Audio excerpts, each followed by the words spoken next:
Hey guys, what's up? My name is Florian, this is Waschhaus TV, and today, well actually this week, I'm editing a short film, so let's talk workflow stuffs.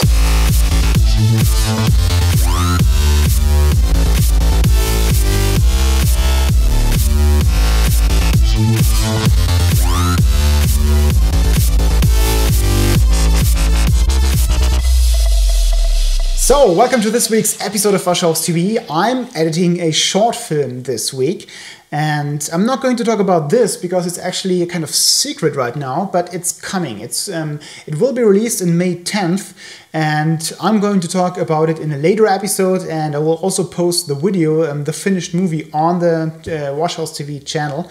And today I wanted to talk about workflow stuffs, you know, how I actually working with the video files. We shot 2 days last week, and we recorded about 4 hours of footage, and there are 400 video clips, and we shot this on a Canon EOS 70D, which is the camera that is actually recording me right now. And we also used an external audio recorder, which is the Tascam DR-40. And that's this little guy. It has 2 XLR inputs, and I'm recording the audio for the show right now on this.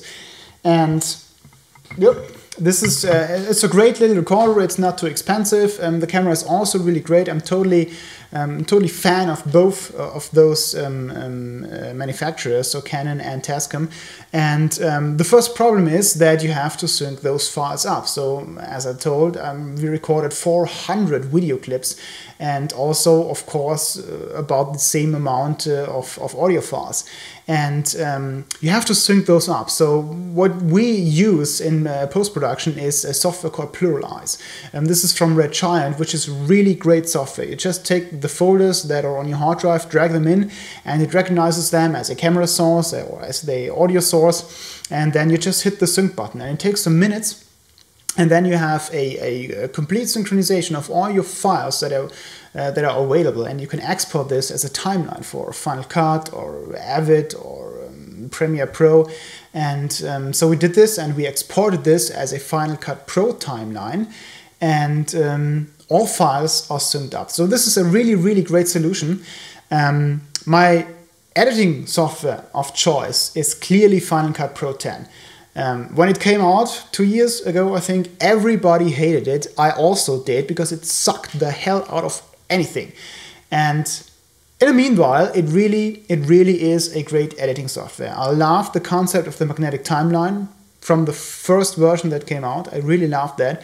And there were a lot of things that are just sucked. There were no projects anymore. It was buggy, and it was slow, and it wasn't a great experience at all. But in the meanwhile, there is I think 10.1 version out, and it's so great. It really is. It's fast. It's snippy. It renders everything in the background. It's fast. It's great. Really great. And they're actually project spec. Well, I don't know what they're called. These are not really projects, but you can actually save those files on hard drives, and you can close those project files, and you can open others up, and that's great. This is really cool. And I'm getting used to the concept of that magnetic timeline. I really like it. I also like to cut with Premiere Pro. It's also great. What I really hate is Avid and Final Cut Pro 7, because Final Cut Pro 7 is just so slow. This is not a editing software that I would use, especially not for files like they came from the 70D. You can't work with those H.264 codecs. It's fast. Render times are awkward because it doesn't use all the hardware power, and Final Cut Pro 10 really uses every hardware power, and so I like this very much. So when you're editing, at the end of editing, you normally want to make a color correction, or you want to grade your footage. And the workflow for this is that we use a plugin called FilmConvert Pro. And this is a plugin available for every editing software, and also as a standalone software, I think. And so it's available for Avid, Premiere Pro, Final Cut, Sony Vegas, all that kind of software that's available out there, the big ones. And FilmConvert Pro, what it does is it converts your footage that comes from a digital camera, like a DSLR, or from the red one, or the Blackmagic cinema camera.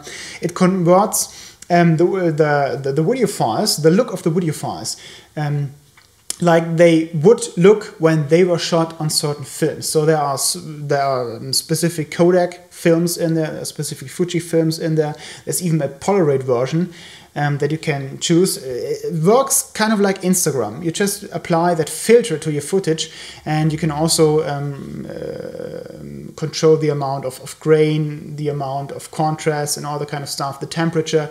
It's a very needy and fast plugin that you can use. It's not that that big like Red Giant looks, where you have a lot of control over your footage, but for just doing some quick grades, or just having that film look in hand with just plugging, you drag it out and you have the immediate film look. This works really, really great. And what this plugin also does is that it actually it reverses flat profiles that you shot on. So when you're using a flat profile like Technicolor picture profile on Canon DSLRs, or like the Marvel profile, you can select which camera you actually were using and which profile you were using. So there's a set of cameras and profiles that comes as a extra download, and then you can choose. So I choose the 70D and the Prolost profile, which was the picture profile that I shot the footage last week. I put down a link in the description below what the Prolost profile does. It basically just is a in-camera profile, which means that you don't have to upload any picture profile like the Technicolor profile. You're uploading to the camera, and then you're applying this to your footage. So this is a very flat profile, especially the Technicolor profile. And the Prolost profile is based on the neutral profile in your camera, which comes with your camera. And all you do is you just put down, you zero out every sharpening which is going on in camera, every in-camera sharpening, and you also pull down the contrast levels and the saturation levels. So what this does is gives you a very flat picture profile, which doesn't look very good, but it contains a lot of information in the highlights, in the shadows, especially when you pull down the contrast curve and you pull out the colors, so that you don't overexpose any of the RGB channels. So this is a really interesting and great thing, actually, to have a one-click solution in FilmConvert Pro to reverse that flat profile. So it's kind of like applying a LUT to your footage, a lookup table to your footage, where it actually applies the contrast curve again, so that the footage looks contrasty again, which is often a S curve, so that you don't lose any details in the highlights and the shadows. And it also applies sharpening. So when you pull down the sharpening, this is really great, because in-camera sharpening sucks, because you can't control it in the field. So for example, you have to use a different sharpening for a close-up face shot than for a wide landscape or city shot. So very, very important for me. This is the most important part, because especially from DSLR cameras, footage can look too sharp, very sharpened, especially when you're controlling sharpness and just looking at your little screen behind at the back screen of your camera. Everything, you tend to apply more sharpening that it's actually really needed on a big TV. So yeah, just some insight and ideas that I wanted to share about some plugins, workflow stuff, and stay tuned for the upcoming short film. I'm not allowed to disclose any of these, but it's open up there. So this is the movie that I'm currently editing, and will be out on May 10th. Stay tuned. And yeah, that's it for today. Thank you very much for tuning in. Please share this video with friends and colleagues, and see you next week.